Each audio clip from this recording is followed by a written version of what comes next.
नमस्कार साथियों, स्वागत है आप सभी का एक बार फिर से अपने कलम अपने यहाँ चैनल पर। दोस्तों, जैसा कि आपको पता है, हमने संविधान जो टॉपिक है हमारा, जहाँ से लगभग 10% हमारी स्टेट की परीक्षा के अंदर पूछे जाते हैं। 60 में से 10% पूछना बहुत ही महत्वपूर्ण बात है। और दोस्तों 8 तो कन्फर्म मान के चलिए, 8-10 सवाल तो हर बार आएंगे आप। तो संविधान से 10% पूछना, और हमने पिछले टॉपिक में आराम से बात कर ली है। आज हम नए टॉपिक लेंगे। तो दोस्तों शुरू करें उससे पहले एक बार वीडियो को लाइक कर देना, शेयर कर देना, और चैनल पर आप नए हैं तो सब्सक्राइब जरूर करें।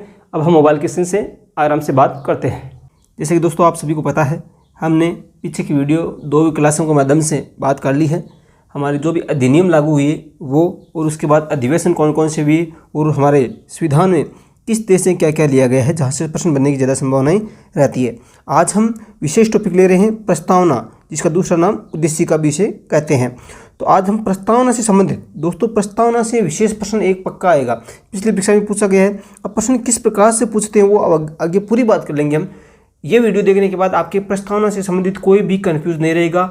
शायद ही ऐसा प्रश्न बचे जहाँ से प्रश्न पूछने की अलग संभावनाएं हो। ठीक है, जो मुख्य रीड्स की लेवल के आधार पर जो प्रश्न है वो हम पूरी बातें शॉर्ट के आधार पर कर रहे हैं। तो शुरू कर रहे हैं, उससे पहले एक बार वीडियो को सभी लाइक करें।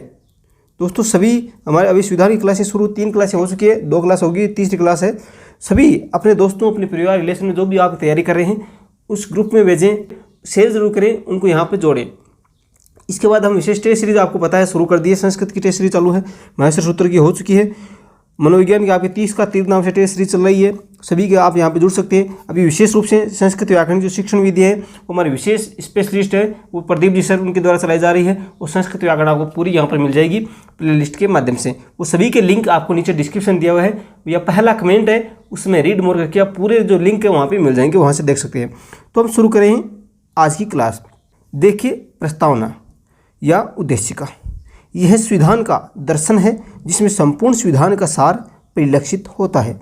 संविधान का दर्शन एक सामान्य जानकारी है कि एक पूरे संविधान का जो सार है, ये एक छोटी सी परिभाषाओं के अंदर, एक छोटी सी प्रस्तावना के अंदर पूरे संविधान का सार आ जाता है, जिसमें ये एक संविधान का दर्शन के रूप में माना गया है। अब देखिए, 13 दिसंबर 1946 जो तीसरा अधिवेशन हुआ, 13 दिसंबर 1946 को पंडित जवाहरलाल नेहरू ने उद्देश्य प्रस्ताव पेश किए, जो 22 जनवरी, अब ये बात इंपॉर्टेंट हो जाती है, जो 22 जनवरी 1947 को पारित हुआ। ये जो प्रस्ताव पेश कब किया गया, 13 दिसंबर 1946, और पारित कब हुआ आपके 22 जनवरी 1947 को। अब एक बार पूरी प्रस्तावना आराम से पढ़ लीजिए। प्रस्तावना से देखिए दोस्तों, पिछली रीड में कैसे प्रश्न बने हैं और अब की बार कैसे बन सकते हैं, पूरी बातें आपको यहाँ पर देखने को मिलेगी। तो एक बार बने रहिए, मैं प्रस्तावना आपको पढ़कर सुना रहा हूँ। यहाँ पे पढ़ने में आपको विशेष 2 या 3 बार यदि आप प्रस्तावना पढ़ेंगे तो आपको याद हो जाएगी। तो दोस्तों प्रस्तावना यदि याद है तो आपके पूरे सवाल सही होने के चांसेस है। अब सवाल यहाँ से देखिए कैसे बनते हैं। हम भारत के लोग भारत को एक संपूर्ण प्रभुत्व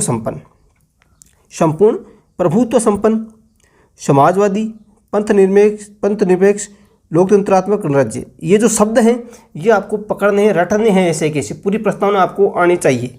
ठीक है, हम भारत के लोग भारत को एक संपूर्ण प्रभुत्व संपन्न समाजवादी पंथनिरपेक्ष लोकतंत्रात्मक गणराज्य बनाने के लिए तथा उसके समस्त नागरिकों को सामाजिक, आर्थिक और राजनीतिक न्याय। अब यहाँ पे देखिए, जो न्याय है वो कितने प्रकार की हो गई, सामाजिक, आर्थिक और राजनीतिक। तो यहाँ पे प्रश्न ये बन सकता है, हमारी प्रस्तावना में जो न्याय की बात की गई, कितने प्रकार की न्याय की बात की गई है, सामाजिक, आर्थिक और राजनीतिक। अगली बात करते हैं, सामाजिक, आर्थिक, राजनीतिक न्याय।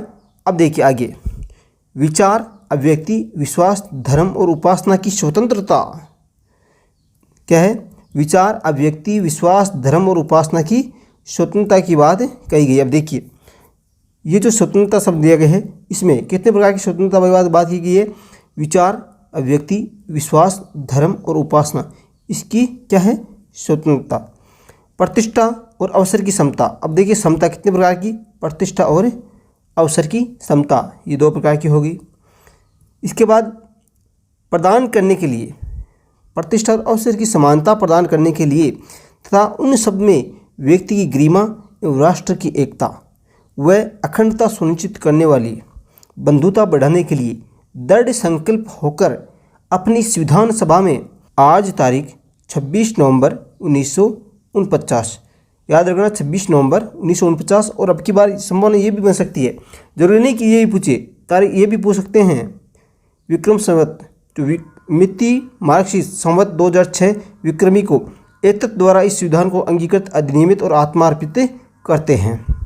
इसके बाद अब यहाँ पे देखिए प्रश्न यहाँ से बनेंगे दोस्तों। परीक्षा में जो पिछली बार पूछा गया वो कहाँ से पूछा गया पहले तो वो देखिए। इस प्रकार की जो परिभाषा है वो आपके प्रश्न में आएगी। ये जो जैसे यहाँ का पूछ लिया समाजवाद क्या है, ये हमारे प्रस्तावना के अंदर शब्द है समाजवाद, पथ निरपेक्षता, लोकतंत्रात्मक, इसका अर्थ क्या है। तो ये जो अर्थ है इसको तो बनाएंगे प्रश्न, इसको क्या बनाएंगे प्रश्न, और ऑप्शन में देंगे ये सभी। ठीक है, इस प्रकार से प्रश्न पूछेंगे। तो एक बार आप आराम से देख लेना, PDF आपको टेलीग्राम पर मिल जाएगी। या आप वीडियो देखने के बाद आपको PDF कहाँ मिलेगी, टेलीग्राम पर लिंक है, ऊपर फाइल में जाकर देख सकते हैं, या आपको सीधे ही मिल जाएगी। अपनी कलम अपनी आवाज़ नाम से है, प्रस्तावना उसमें लिखा हुआ होगा।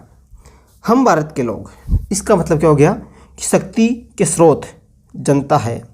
शक्ति के स्रोत क्या है, जनता है। तो यहाँ का ये मतलब होता है कि हम भारत के लोग, इसका मतलब क्या हो गया, शक्ति के स्रोत पूरी क्या है, जनता है।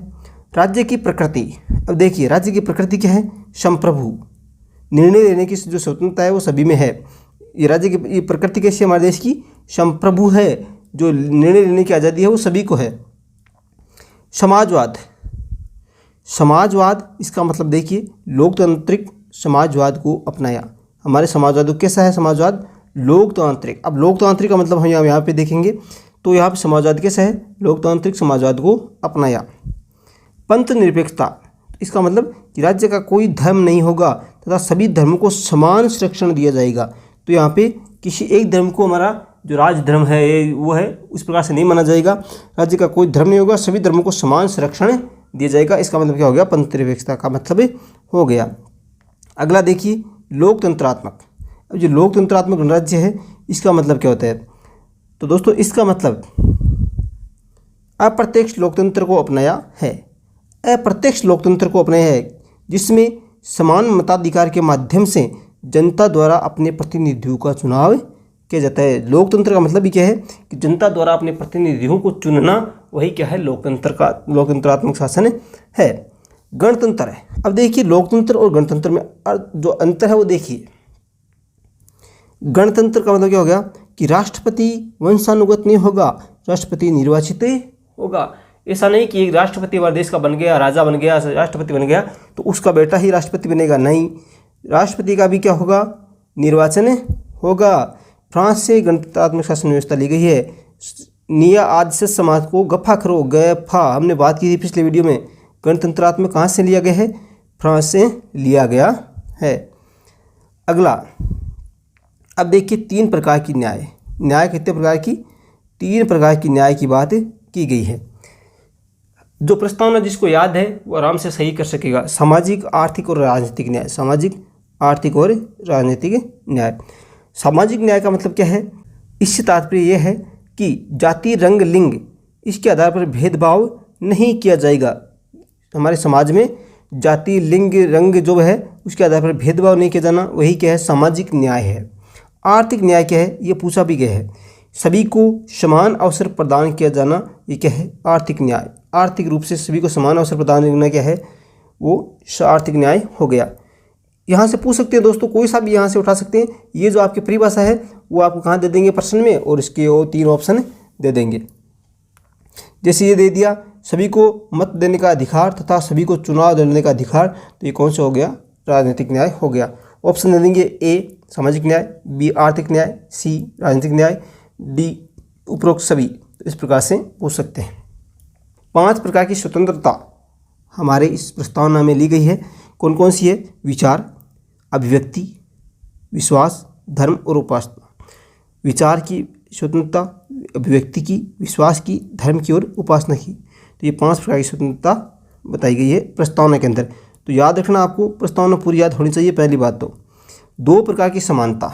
2 प्रकार की समानता कौन कौन सी है, प्रतिष्ठा और अवसर की समानता की बात की गई है कि सभी को समान प्रतिष्ठा दी जाएगी, सभी को समान अवसर दिए जाएंगे, तो वही क्या होगी, 2 प्रकार की समानता होगी।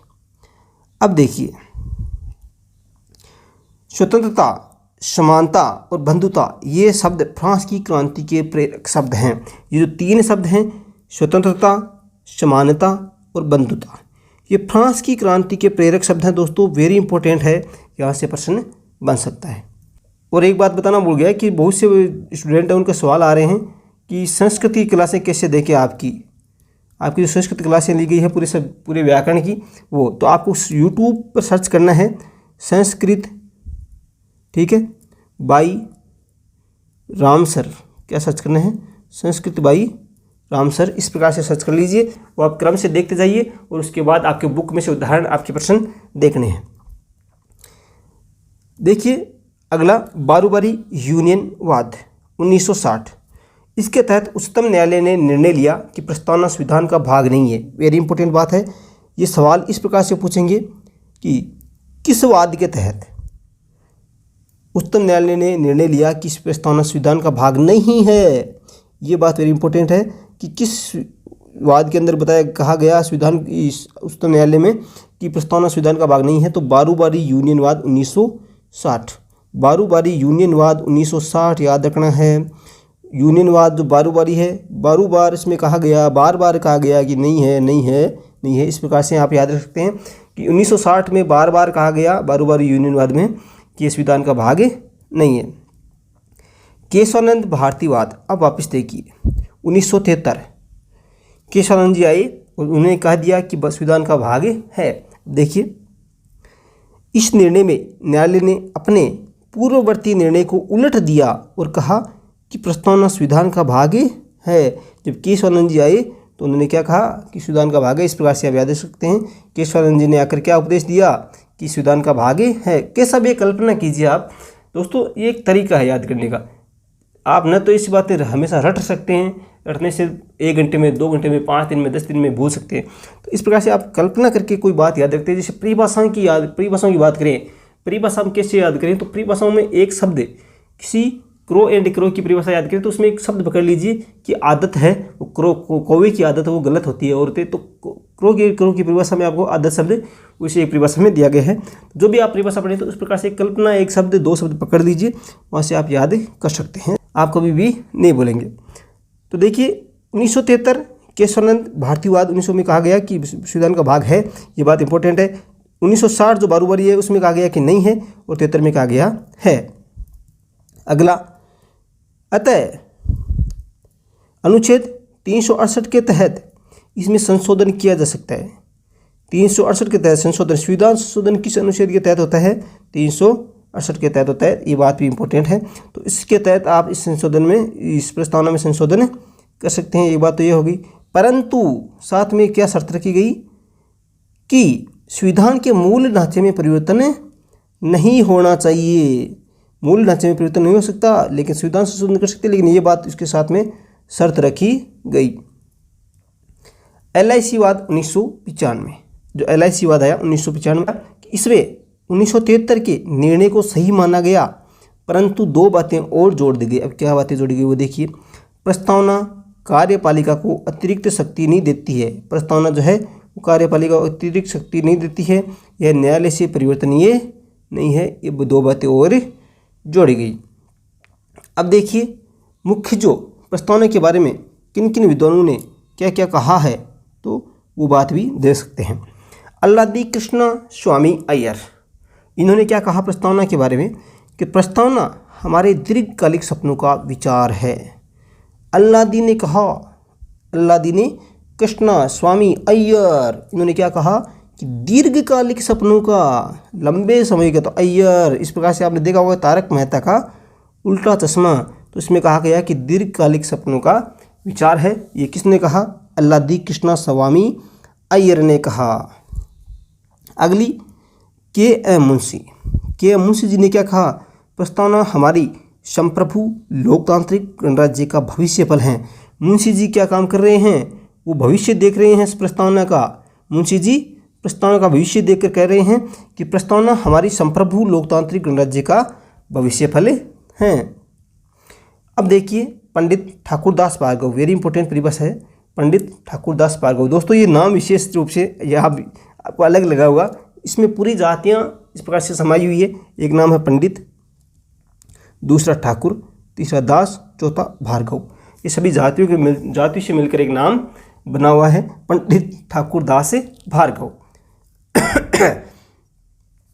प्रस्तावना संविधान की आत्मा है। उन्होंने क्या कहा, वेरी इंपॉर्टेंट बात है, प्रस्तावना संविधान की आत्मा है। किसने कहा, ये आत्मा जी सभी जो जातियाँ ली हुई है, उन्होंने कहा कि प्रस्तावना संविधान की आत्मा है, संविधान की कुंजी है, संविधान का आभूषण है। सभी बातें इन्होंने कह दी, क्योंकि सभी जातियाँ ली हुई हैं तो बातें सभी इन्होंने ही कह डाली। क्या क्या कहा, देखिए, प्रस्तावना संविधान की आत्मा, संविधान की कुंजी और संविधान का आभूषण है। ये किसने कहा, पंडित ठाकुर दास भार्गव जी ने कहा। अब देखिए, विशेष रूप से प्रारूप समिति की हमने पीछे बात कर ली थी, लेकिन इसके अध्यक्ष और सदस्य कौन कौन से थे वो आप एक बार नोट कर लीजिए वापस। अध्यक्ष थे हमारे भीमराव अंबेडकर। सदस्य कौन कौन से थे, अल्लादी कृष्ण स्वामी अय्यर थे, गोपाल स्वामी अयंगर थे, के.एम. मुंशी थे, मोहम्मद सादुल्ला खां थे, बी.एल. मीहर। अब देखिए बात यहाँ पे नोट कर लेनी है कि बी.एल. जो मीहर हैं, इसके स्थान पर एन. माधवराव को सदस्य बनाया गया। बी.एल. मीहर के स्थान पर एन. माधवराव जी को बनाया गया। फिर डी.पी. खेतान जी आए तो इसके स्थान पर इनके निधन हो गया तो टी.टी. कृष्णाचारी इनको जो है सदस्य बनाया गया। इस प्रकार से दोस्तों लगभग हमारे प्रस्तावना की पूरी बातें इस वीडियो में समाहित हो चुकी है, इस पीडीएफ में समाहित हो चुकी है। मूल कर्तव्य जो हमारे टॉपिक सिलेबस में है पूरी बातें हम आगे करते जाएंगे। तो ये पीडीएफ लेने के लिए आप टेलीग्राम ग्रुप ज्वाइन करें। ऊपर टेलीग्राम में जाकर आप सर्च कराइए कि अपनी कलम अपनी आवाज़, वहाँ से एक टेलीग्राम लिंक है चैनल का, वहाँ से जुड़ जाइए। दोस्तों आशा करता हूँ आपको समझ में भी आ रहा होगा। ये 100% मैं ये भी नहीं कह रहा कि आपको यहाँ से पूरे प्रश्न मिल जाएंगे, लेकिन मैंने जो जिस प्रकार से सवाल बनाए हैं पिछली परीक्षा में लगभग पूरे सवाल यहाँ से बने हैं, तो आप भी इनको देखें। इसके साथ साथ आप जो भी आपके पास गाइड है या 10वीं 12वीं की किताबें हैं, 6 से लेकर 10 की किताबें हैं, वो भी साथ में जरूर देखते जाएं। और इनको आप विशेष टाइम मिले जब आपको चाय के समय, सोते समय, जो भी आप है उससे समय जो फ्री टाइम है वहाँ पे वीडियो देखें और उसके बाद वो टॉपिक वापस दोबारा देखें कि 1-2 परिभाषाएं आपको और भी मिल जाएगी जो प्रस्तावना के बारे में कहा गया है, तो उनको भी जरूर देखें। तो ठीक है दोस्तों, मैं आशा करता हूँ आपको पसंद आया होगा। वीडियो पसंद आया है तो एक बार सभी लाइक करें, लाइक करके शेयर जरूर करें आप सभी के साथ। शेयर करते हुए अपने दोस्तों को जोड़ें। और आपने अभी तक नीचे देखिए, जो नीचे सब्सक्राइब वाला बटन है वो आपने सब्सक्राइब नहीं किया तो सब्सक्राइब जरूर करें, और पास में जो बेल आइकन दिखाई दे उस पर ऑल पे क्लिक कर लें, सभी वीडियो सूचनाएं आपको पास आती रहे। ठीक है दोस्तों, तो मिलते हैं हमारे संविधान के अगली क्लास मूल अधिकार के साथ। और आपको संस्कृत व्याकरण, संस्कृत शिक्षण विधियाँ, मनोविज्ञान, सभी संस्कृत की टेस्ट सीरीज वो मिल रही है, तो उन पर भी बने रहिए। आपको प्रॉब्लम है तो वहाँ पे आप देख सकते हैं, कोई प्रश्न है तो वहाँ पे आप कमेंट में रख सकते हैं। मिलते हैं नेक्स्ट वीडियो में। धन्यवाद। जय हिंद, जय भारत, जय संविधान।